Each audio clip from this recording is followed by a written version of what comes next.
Glória a Deus. Meus irmãos, Deus é bom e eu sou grato a Ele por mais essa oportunidade de estar aqui com os irmãos, né? Num culto na direção dos jovens, né? Como de costume. Eu gostaria de trazer uma reflexão hoje, não direcionada necessariamente para os jovens, mas para toda a igreja. E eu gostaria de fazer isso a partir do texto que se encontra em João 13, 34 e 35. João 13, 34 e 35. João 13.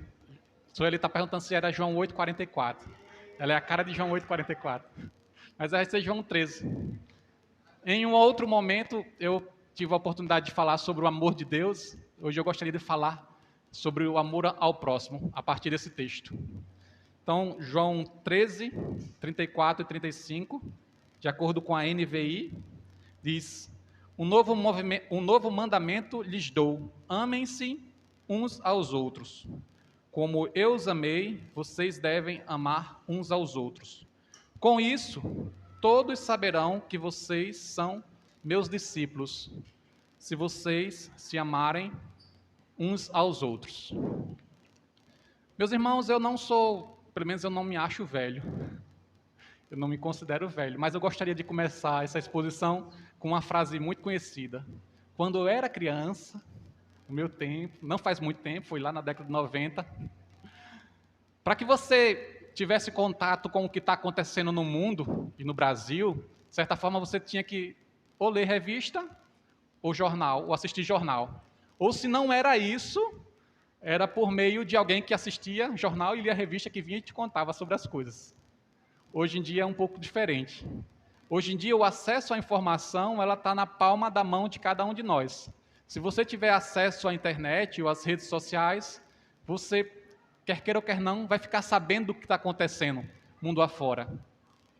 E por melhor que seja a filtragem do conteúdo que você consome, do que você assiste, inevitavelmente algumas notícias, normalmente as mais polêmicas, e as mais polêmicas têm uma carga negativa muito forte, né?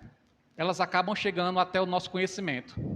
E são informações e notícias que nos revoltam, que nos chocam, que nos indignam, porque normalmente os fatos que repercutem são mortes covardes e cruéis, são agressões covardes, são infinidade de outras coisas, discussões intermináveis, debates ensandecidos. Isso tudo cria em nós, por mais que você se policie, quer queira ou quer não, um sentimento assim que a gente vai achando que o mundo se transformou numa guerra de todos contra todos. E a gente vai criando no nosso coração, às vezes, até um estímulo a odiar o outro. Isso é algo muito sério. Porque com esse ódio, com essa cultura, com esse movimento, a gente começa a criar uma certa insensibilidade com a dor alheia. Se o outro não concorda comigo, se o outro é diferente de mim, então, caso aconteça algo muito ruim com ele, que bom. Há quem comemore a desgraça do outro. A questão do respeito é difícil de ser observada cada vez mais.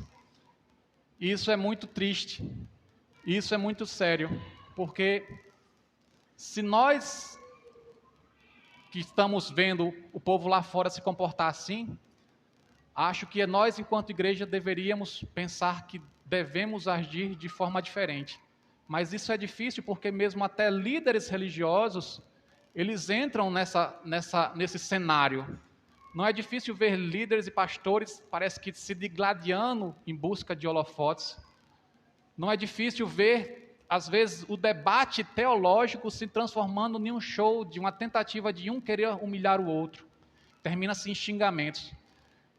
E quando existe, às vezes, discussões sobre temas que estão relacionados com mistérios da fé, às vezes o que a gente mais escuta é: não, você é um herege, você também é um herege. Entendem de qual cenário eu estou falando? Acredito que sim, porque a gente tem visto isso com muita frequência. E além desse cenário que estimula o ódio, o desrespeito, a diferença dos outros, existe também o fato de que nós hoje vivemos numa sociedade, em um mundo que é cada vez mais corrido. Não dá tempo para quase nada. Aliás, o que dá tempo é para fazer alguma coisa em benefício de nós mesmos. Amizades sinceras, relacionamentos duradouros, está em falta. Ou pelo menos é mais difícil de se ver. E aí a gente vê que sorrir com os que sorri até ainda dá tempo, se a gente encaixar. Mas chorar com os que choram, está difícil, porque não dá tempo para ouvir a dor um do outro. E aí, lembrando os mais velhos, é possível que em meio a esse cenário você se pergunte, onde é que o mundo vai parar? A gente tem essa percepção de que as coisas estão piorando cada vez mais. E aí, às vezes, a gente não lembra, se é que a gente sabe, qual é a parte que nos cabe para melhorar, ou se não, para não piorar as coisas. E é diante de tantos rumores, de tantos ruídos, que a gente acaba ouvindo, ainda assim, glória a Deus por isso, algumas vozes que apontam que nós não devemos nos conformar com esse século. Isso que o mundo está pregando não é algo que nós devemos seguir. Essa não é uma corrente que vai levar para algo bom. E a gente deve pensar isso porque nós, enquanto cristãos, nós temos a Bíblia como referência e temos um mestre, que é Jesus. E tanto a Bíblia quanto Jesus, eles falam que o caminho é numa direção contrária. O caminho é o caminho do amor. Jesus fala isso em várias passagens nos evangelhos. E uma dessas passagens em que ele fala do amor é justamente essa do capítulo 13 de João. Para você entender, Jesus, ele fala sobre a necessidade de amar uns outros no contexto do capítulo 13, quando ele está ali na Santa Ceia, naquele momento de despedida dos seus discípulos. Depois de 3 anos de ministério, Jesus ele está se despedindo dos discípulos. E não é uma despedida qualquer. Não é. Porque Jesus sabia o que viria pela frente. Ele sabia que a morte dele, que aguardava, era uma morte cruel, era uma morte injusta. Ele sabia que os discípulos, que seguiram a ele durante o ministério, ele sabia que os seus discípulos um deles iria trair, claramente, e os outros iriam abandoná-lo. Mas mesmo assim, em meio à dor e o sofrimento que ele vislumbrou, ainda assim ele falou do amor. E ele falou do amor, estabelecendo o amor como um mandamento, como uma ordem a ser observada pelos que desejam segui-lo. Então, o amor, ele é um tema central do Evangelho. E é um tema em relação ao qual nenhum daqueles que pretendem ou desejam seguir a Cristo pode fugir, porque ele é central. Jesus, ele estabelece o amor ao outro, o amor uns aos outros, como uma regra, um princípio a ser seguido. Ele não dá pequenas regras, né, uma cartilhazinha, mas ele diz, ame uns aos outros. É isso que ele fala. E esse é um amor que não é apenas teórico, é um amor de ação, porque Jesus mesmo, ele amou, e ele diz que o amor tem que ser tal qual ele nos amou. Mas quando nós falamos sobre amor, algumas perguntas sinceras nos surgem. Como é que eu posso amar o outro? Diante do contexto que a gente vive de correria, como é que eu consigo expressar esse amor? Como é que eu consigo me tornar sensível à dor do outro? E é sobre essas questões que a gente vai refletir hoje à noite, a partir nesse texto que a gente viu, que vamos dividir em 3 partes. E a primeira parte é a parte A do verso 34, quando Jesus fala, um novo mandamento lhes dou, amem-se uns aos outros. E aqui, se a gente fosse pegar e fazer uma exposição analítica, se a gente fosse, dissecar esse verso, essa primeira parte do verso, a gente começa vendo que Jesus disse que era um mandamento. E o que é um mandamento? Um mandamento, numa definição muito simples, é a ordem de Deus dada ao seu povo para que, em obediência amorosa, vivam de acordo com o seu caráter e desfrutem da plenitude da vida em aliança com Ele. Então, vamos entender. Primeiro, o mandamento é uma ordem, não se trata de uma sugestão. Ela deve ser obedecida, se é uma ordem e se provém de Deus. Porque Deus é o nosso Senhor, ou pelo menos a gente afirma isso como nossa convicção de fé. E o mandamento é uma ordem dada por Deus ao seu povo, ou seja, aqueles que dizem que seguem a Ele e têm a Ele como Senhor. Mas o mandamento é também a expressão do caráter desse Deus, desse que nos deu o mandamento. Então, se Deus é amor, entendemos que o mandamento que Ele nos dá é a expressão desse amor, e de fato é. Porque quando cumprimos o mandamento, isso nos permite viver em plenitude, em comunhão com Ele.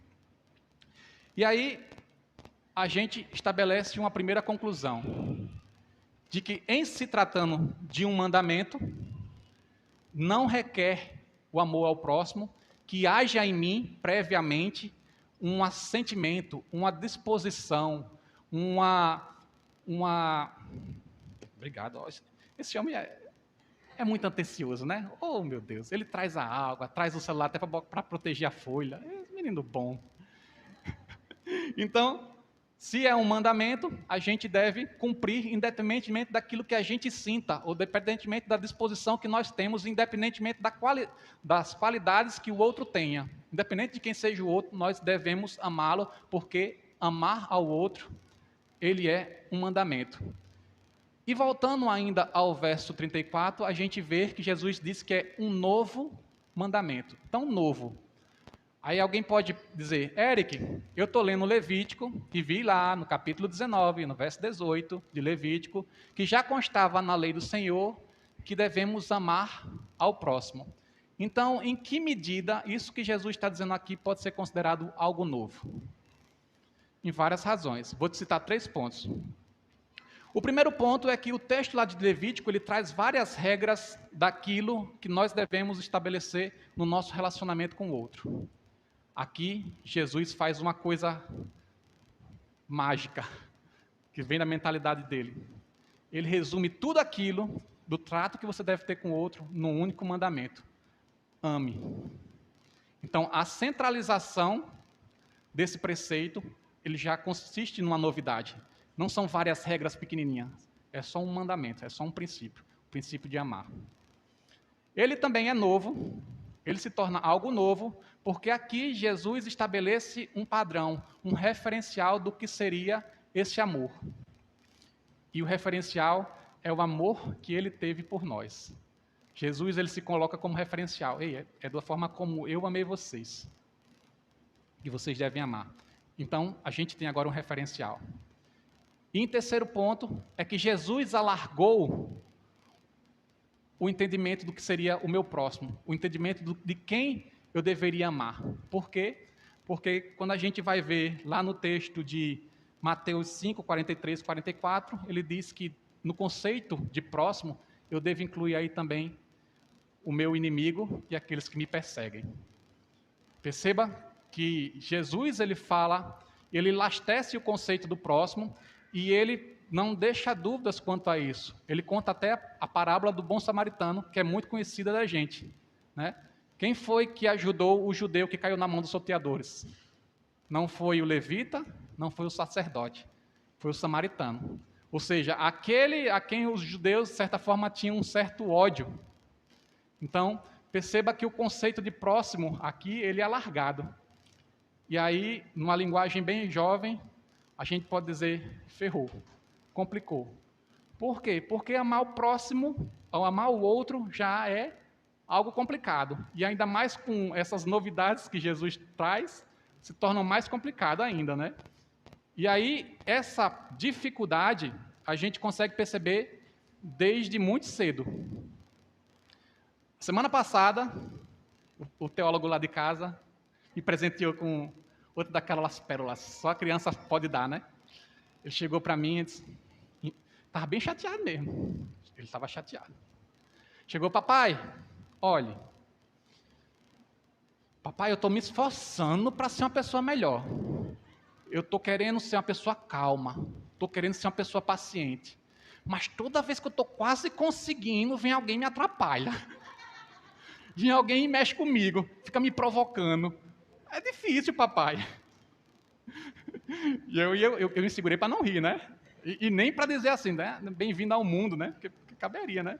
Mas eu disse naquela hora, não sei de onde veio a inspiração, acho que de Deus mesmo. Eu disse, olha, Miguel, é difícil mesmo, né? Mas pensa o seguinte, se não fosse o outro, não teria como você exercitar sua paciência. O outro, ele te ajuda a melhorar, a evoluir, a crescer, né? E essa é uma coisa que a gente deve internalizar na cabeça dos nossos filhos, essa sementinha da compaixão pelo outro. Então, por que seria difícil amar o próximo, Eric? Às vezes a gente pensa que a resposta é o outro, né? O problema do outro. Não é porque ele é isso, ele é aquilo outro, né? Mas eu penso que quando a gente começa a responder essa pergunta com sinceridade, por que da dificuldade de a gente amar o outro, amar o próximo, eu penso que começa em nós a resposta. Por causa que nossa natureza em si, ela é uma natureza egoísta. É uma natureza que de início ela não se preocupa com o outro. Esse é um primeiro aspecto. O segundo aspecto, sejamos francos, é porque nós temos uma natureza orgulhosa. Logo, se alguém cria algum obstáculo para nós, se alguém faz alguma coisa que nós não gostamos, a gente tende a levantar muros. E aí, já fica difícil a relação. E um terceiro ponto é de que a gente às vezes entende o amor ao próximo como algo que requer e que demanda um sentimento prévio. E se você entender que é necessário que você sinta que a energia bateu, que o santo bateu, aí pronto, aí já não vai dar certo. Porque o respeito ao outro, a necessidade de fazer ou de ajudá-lo se for necessário, ele independe de qualquer sentimento. Então, alguém poderia dizer que se a minha natureza não ajuda, e se o contexto que nós estamos vivendo também desestimula o amor ao próximo, então por que cargas d'água Cristo nos pediu para amar o próximo? Será que Ele nos colocou numa enrascada, algo impossível para nós? E aí a resposta é obviamente não. E o primeiro ponto que a gente tem que internalizar na nossa cabeça é de que nós nunca devemos duvidar da bondade de Deus. Esse é o primeiro ponto. E o segundo ponto é de que se Deus ele pede que a gente faça alguma coisa, é porque Ele sabe que nós somos capazes de fazê-lo. Mas existe um terceiro ponto, é de que aquilo que Ele me pede para fazer, eu só vou conseguir fazer se eu estiver conectado a Ele. Esse é o ponto. Jesus ele usa uma ilustração muito clara. Ele diz que Ele é a videira e nós somos os ramos. Nós, sem estarmos conectados a Ele, não conseguimos fazer coisa alguma. E aí, com isso, a gente consegue perceber claramente que para que eu consiga amar ao próximo, eu preciso primeiramente amar a Deus. Jesus, em algum momento, ele responde a um fariseu que tentou provocá-lo, qual seria o maior mandamento da lei. E ele não teve dúvida de dizer, é amar a Deus com todo o seu coração, com toda a sua alma, com todo o seu entendimento. Esse é o primeiro mandamento. Mas existe um segundo mandamento, que é justamente amar ao próximo. O microfone está falhando, né? Teve essa sensação também. Manassés agora que é o homem do resgate. Ele é o homem do resgate. Sou eu? Será que o problema sou eu? Foi? Vai esse aí?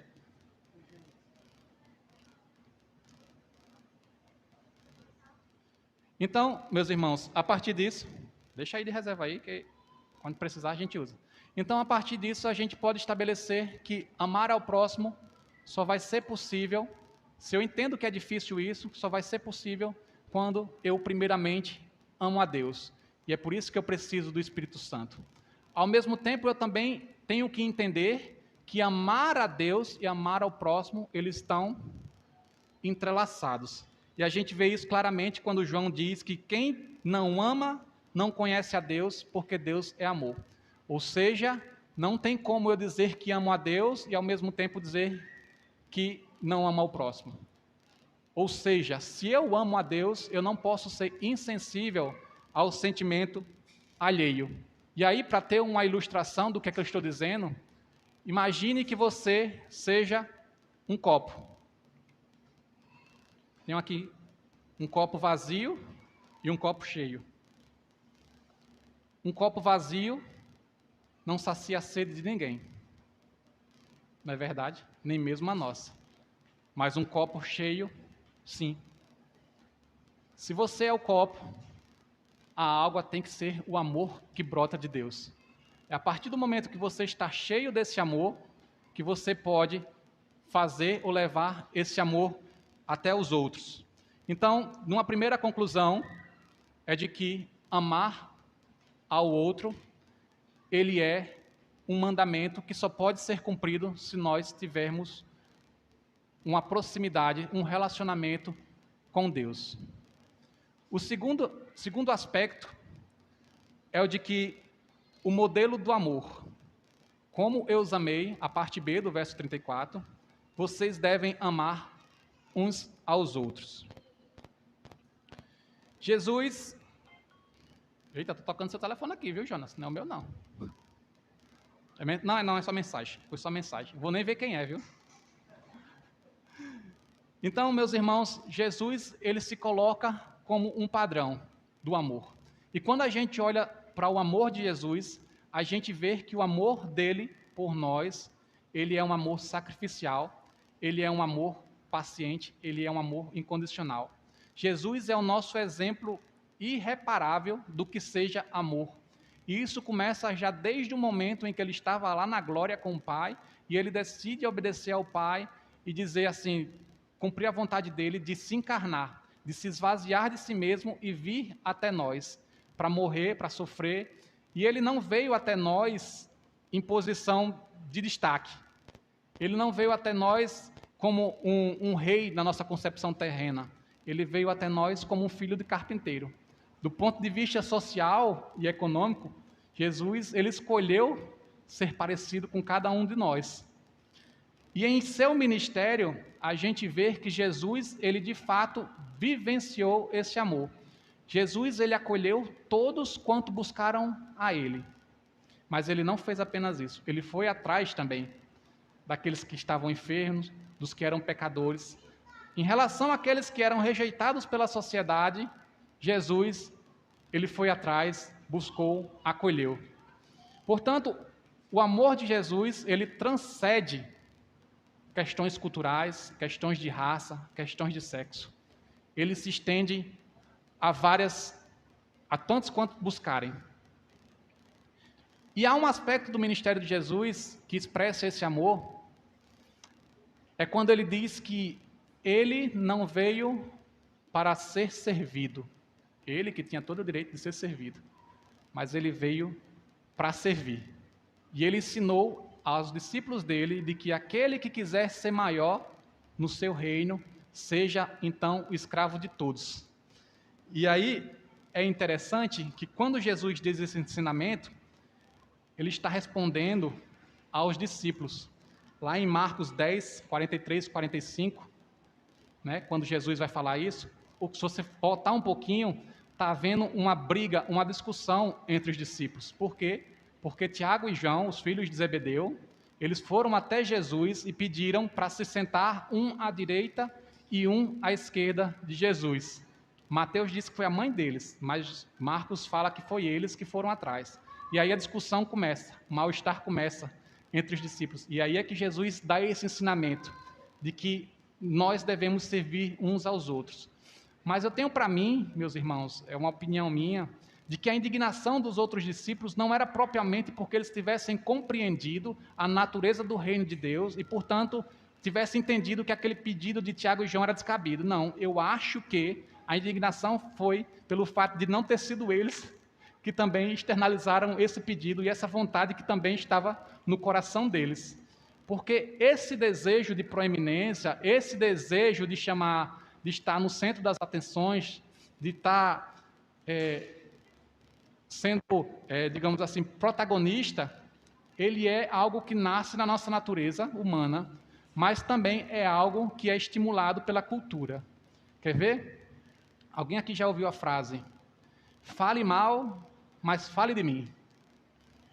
Eu nunca entendi a razão, né? Assim, eu disse, se for falar de mim, pelo menos não fale mal, né? Mas se tiver de falar mal de mim, fale na minha frente, né? Porque se você chegar até mim, eu vou ter interesse em ouvir o que você tem para falar de mal de mim. Mas saiba que se você for falar mal de mim, para cada defeito que você achar em mim, eu vou dizer mais 2 que eu tenho. E eu não estou falando isso por falsa modéstia, não. Eu estou falando que eu tenho defeito mesmo. E minha esposa que está lá atrás está só rindo e confirmando. Quer ver outra frase? Outra frase é assim: quem não é visto, não é lembrado. Né? Aí eu me pergunto, é importante ser lembrado por quem? Por Deus ou pelos homens?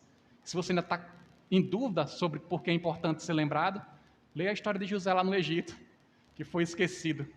Mas percebam que, ainda que você não tenha visto ou ouvido essas frases, você certamente já deve ter visto algum vídeo recente em que alguém está fazendo algo ridículo, algo às vezes que é perigoso ou até mesmo indecente, apenas para chamar atenção, apenas para ganhar seguidores, apenas para ganhar curtidas. E isso suscita em nós uma pergunta: de que forma nós estamos nos posicionando em relação a essa questão cultural? Será que somos nós que estamos também vivendo nessa loucura de querer os holofotes, de querer a fama, de querer os aplausos? Aí você diz, não, eu estou de boas, não quero nem, eu sou tímido, não quero nem chamar atenção. Mas tem um outro aspecto que você tem que considerar. Você está vivendo a realidade que Jesus chamou de servir, e não apenas de ser servido. Por que eu digo isso? Porque dentro da igreja existe também impregnado, já em boa parte dos crentes, a cultura do consumismo. A cultura de achar que nós devemos vir para a igreja e ficar muito à vontade para fazer um monte de críticas, dizer, o pregador não é bom, o pregador é fraco, o louvor cantou músicas muito ruins, o banco é duro, o ar-condicionado gela demais, ou o ventilador não esfria de menos. Eu não estou criticando o fato de você dizer que algo na igreja precisa ser mudado, ser melhorado. Isso não tem problema, isso é humano e faz parte. A grande questão é como você está se colocando em relação a esse problema, a essa dificuldade que você está apontando. Porque se você só fica no banco, só fica reclamando, achando que é os outros que devem fazer e não você, me desculpa a sinceridade, mas você não entendeu que você está aqui para servir uns aos outros. Entendem? E aí quando eu falo dessa ideia de servir, eu me lembro 2 histórias. Olha, eu tenho que fingir de costume com esse microfone. É por causa da minha barba. Vou tirar a barba. Próximo culto, vou vir sem barba. E aí eu me lembro de 2 histórias que são conflitantes, mas que ilustram bem essa questão que a gente está tratando. Uma primeira história eu colhi de um livro chamado O Deus que Destrói Sonhos. Né? Acho que foi indicação de João. Foi, não foi? E aí, num Deus que Destrói Sonhos, o autor disse que viu um cantor gospel falando para o filho que o filho não quisesse ser baterista. O filho queria ser baterista e ele disse, seja baterista não. Baterista senta lá atrás. Baterista não está em evidência. Cadê Jonas? Jonatas. Ainda bem que Jonas não pensou assim. Senão não teríamos baterista. E eu estou falando sério. O irmão Valdir falou outro dia que no dia que Jonatas faltou, não teve um baterista substituto. Então, se você tem vocação, se você tem vontade de aprender bateria, temos vagas. Aceite, estamos aqui esperando que você também possa contribuir, nos brindar com seus dons e talentos. Mas tem uma outra história que eu me lembro, que é de um amigo, um irmão em Cristo, chamado Irmão Marcos. Irmão Marcos, ele tinha um lema que eu guardo comigo e que, de certa forma, me faz olhar para a igreja de uma forma diferente. Ele chegava e dizia assim, servo não escolhe trabalho. E ele vivia essa realidade. Marcos, eu tinha visto Marcos fazer tudo. Marcos organizava a cadeira, Marcos faxinava o templo, Marcos olhava o estacionamento, Marcos dava aula. Ele tinha essa coisa de fazer tudo o que era possível para servir, para demonstrar presença. E ele não fazia apenas na igreja. Ele também buscava comunhão com os irmãos para fora do templo da igreja. E ele fazia um churrasco, e era um churrasco muito bom. Mas melhor do que fazer um churrasco, ele me convidava. Então, se dependesse de mim, né, e se dependesse de obras, um homem desse certamente iria para o céu, não é? Porque ele realmente tinha essa ideia de que a nós, enquanto discípulos, cabe servir, buscar servir. Buscar servir é uma forma de expressar e de externar o nosso amor pelo outro. E eu fico feliz de saber que existe aqui, embora a congregação seja muito pequena, que existe irmãs e irmãos que têm esse espírito de Marcos, né? Que são irmãos que realmente vão lá e dão a cara e vão e fazem. Isso é a essência do que seja o chamado de Deus para nós enquanto seus discípulos. Porque Jesus, enquanto mestre, ele nos dá esse exemplo. Se você for ler mais acima desse capítulo 13 de João, você vai ver que antes de iniciar a ceia, Jesus foi lá e fez aquilo que os outros discípulos não fizeram. Ele sentou e lavou os pés de cada um. Lavou até os pés de Judas, que ele sabia que iria traí-lo. Então perceba que o amor, ele se comprova, ou ele se demonstra em coisas muito pequenas. Basta apenas que você tenha essa mentalidade de querer servir, de querer ajudar, e de ter essa disposição no seu coração. E se você tem dificuldade de fazer isso para pessoas que estão para fora da igreja, eu digo para você que você pode começar em casa. Às vezes é em casa mesmo, em atitudes diárias, que a gente tem aquela divisão de tarefas no lar, né? Então, você pode começar aí, faça alguma coisa para além das suas atividades que são dentro do seu cubículo, né, de atribuições. Faça uma da sua esposa, faça uma do seu pai.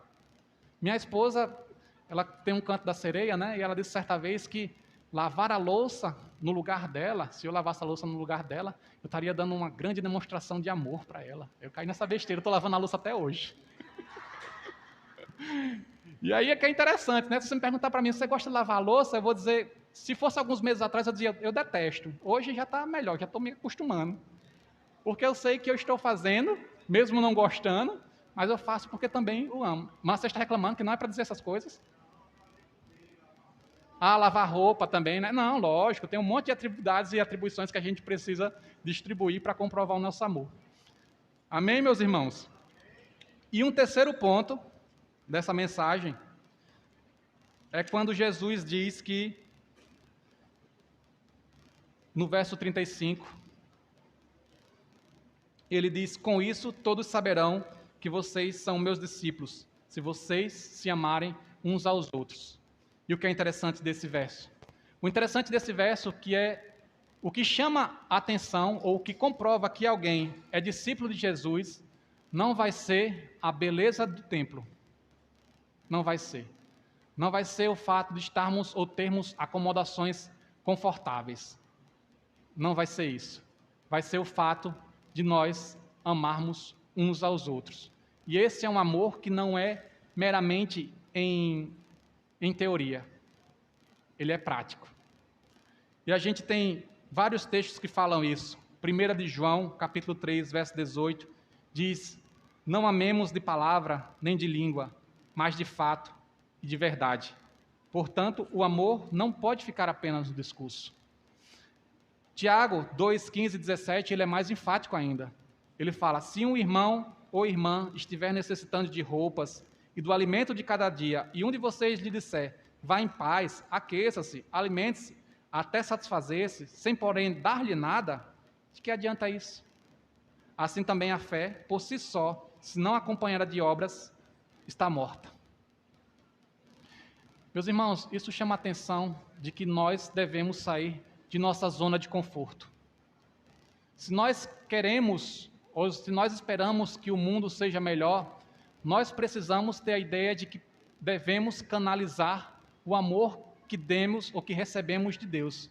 Devemos ser canais. Isso quer dizer que, se você está em condição de ajudar, ajude. Se você está em condição de servir, sirva. É necessário que você plante sementes do bem e não continue alimentando com sementes de discórdia esse mundo que já é tão farto de sementes de discórdia. E alguém pode perguntar, Eric, mas como é que eu poderia fazer isso? Às vezes é coisas muito simples. Às vezes é um telefonema de encorajamento. Às vezes é apenas você se dispor a ouvir o outro. Às vezes é você agir com generosidade. Eu vi um vídeo semana passada em que alguém fez, não sei em qual país, ele fez uma coisa muito simples. Ele chegou no meio da rua, colocou uma venda nos olhos, como quem diz, para demonstrar que ele não estava ali para julgar ninguém. E ele colocou uma placa do lado assim: se você está lutando contra problemas emocionais ou sua saúde mental, eu quero te dar um abraço. Ele colocou só isso. E as pessoas vinham até ele e pediam por esse abraço. E ele perguntava, o que é que você está enfrentando? E cada uma das pessoas que foram tinha uma dor, um conflito que estava passando. Alguns porque acabaram de perder um ente querido, outros porque tinham recebido um diagnóstico que a luz humana, a vista humana, era desesperador, outros porque tinham filhos ou parentes que estavam distantes do caminho do Senhor. Situações diversas, situações difíceis, situações que o mundo está cheio e não há ninguém para demonstrar amor quando a pessoa está nessa situação. E o alguém que poderia demonstrar somos nós. Aí você pode dizer, Eric, mas você concorda que um abraço não vai mudar a conjuntura daquela pessoa, ela vai continuar numa situação difícil? Eu vou dizer, concordo. Mas por mais que não mude a conjuntura, muda a perspectiva. Porque uma coisa é você caminhar sozinho, outra coisa é você caminhar sabendo que tem alguém que se importa com você. Então, eu não sei se o Espírito Santo tem colocado alguém no seu pensamento ou se vai colocar ao longo da semana. Alguém com quem você, às vezes, não está tendo um contato próximo, ou alguém que você saiba que esteja passando por um momento difícil. É a hora de você dar um passo adiante, de nós darmos um passo adiante, de orar, de interceder, sim, mas também de chegarmos com o nosso auxílio, dizendo, irmão, você está precisando de alguma coisa? Eu posso fazer alguma coisa por você? Veja, é a partir de coisas muito pequenas que às vezes a gente demonstra o nosso amor para o outro. Coisas que estão ao nosso alcance. Eu queria contar uma história para vocês. Tentar, pelo menos. Eu já passei por momentos muito difíceis na minha vida. Algumas por circunstâncias alheias à minha vontade e outras porque eu errei, tomei decisões erradas. Nunca escondi isso de ninguém. Eu sou uma pessoa que erra. E em alguns momentos eu estive em situações muito complicadas por causa disso. E uma delas, a mais difícil de todas, eu procurei ajuda. Eu fui e procurei um amigo, pastor Wesley, e me sentei com ele para explicar a minha situação. Wesley fez 4 coisas que me marcaram profundamente. Primeiro, quando eu sentei com ele, ele me ouviu. Ele me ouviu até o final. Depois, quando ele terminou de me ouvir, ele fez uma outra coisa. Ele não me condenou. Ele não me condenou. Disse que eu tinha errado, mas não me condenou. A terceira coisa que Wesley fez, ele disse que queria caminhar comigo. Ele disse que estaria comigo caminhando ao meu lado. Ele falou uma frase que me marca até hoje. Ele falou, Eric, eu vou estar ao seu lado e vou com você até a porta do inferno se for preciso. Eu não vou entrar lá e não vou recomendar que você entre. Mas se tiver de chegar até lá, antes de você decidir voltar aos caminhos do Senhor, eu vou com você até lá. E um quarto ponto, ele fez isso mesmo. Eu saí do gabinete dele, E durante toda a semana, durante os próximos dias, ele me acompanhou. Ele mandava mensagem, perguntando: como é que você está? Está precisando de alguma coisa? Quer conversar? Irmãos, quando eu olho para essa história, quando eu lembro dessa história que me marcou, eu vejo como é bom a gente se sentir cuidado. É muito bom. E acho que em algum momento da sua vida você vai precisar se sentir cuidado. Eu acho. Acredito que sim. Não estou desejando praga. Mas eu acredito que cada um de nós precisa ser cuidado em algum momento. Mas quando eu olho para essa história, o que me vem à cabeça é a vontade de orar para Deus e dizer: Deus, me dá um coração sensível a tal ponto que eu possa ajudar o meu irmão. Porque no fim das contas, meu irmão e minha irmã, a responsabilidade de cuidar um do outro pesa sobre o meu ombro e sobre o seu ombro. E a gente só vai ser conhecido como discípulos de Cristo se nós amarmos uns aos outros. O testemunho vem a partir disso. A igreja primitiva, lá em Atos, ela ficou conhecida e caiu no gosto popular, né, digamos assim, porque eles tinham esse afeto. Então é preciso que a gente ore a Deus, pedindo essa sensibilidade, pedindo para que a gente seja parte dessa mudança, que sejamos daqueles que levam o amor até o outro. E enquanto eu estava meditando sobre essa palavra, sobre essa reflexão de amor ao outro, me veio à cabeça uma música lá da minha infância. Eu já falei aos irmãos que minha família toda é católica, então algumas memórias que me vêm são de músicas católicas, músicas que eu ouvia muito, mas essa em particular acredito que seja conhecida da grande maioria. E essa música eu não vou cantar, não me atrevo a cantar, né? Também eu acho que não sei decorado, eu vou recitar ela, e que se você ainda não entendeu qual é a parte que te cabe nesse latifúndio que se chama mundo, para levar a esperança para o mundo, eu gostaria de recitar essa música. A música se chama Oração de São Francisco, ou Oração da Paz. Senhor, fazei de mim um instrumento de vossa paz. Onde houver ódio, que eu leve o amor. Onde houver ofensa, que eu leve o perdão. Onde houver discórdia, que eu leve a união. Onde houver dúvidas, que eu leve a fé. Onde houver erro, que eu leve a verdade. Onde houver desespero, que eu leve a esperança. Onde houver tristeza, que eu leve a alegria. Onde houver trevas, que eu leve a luz.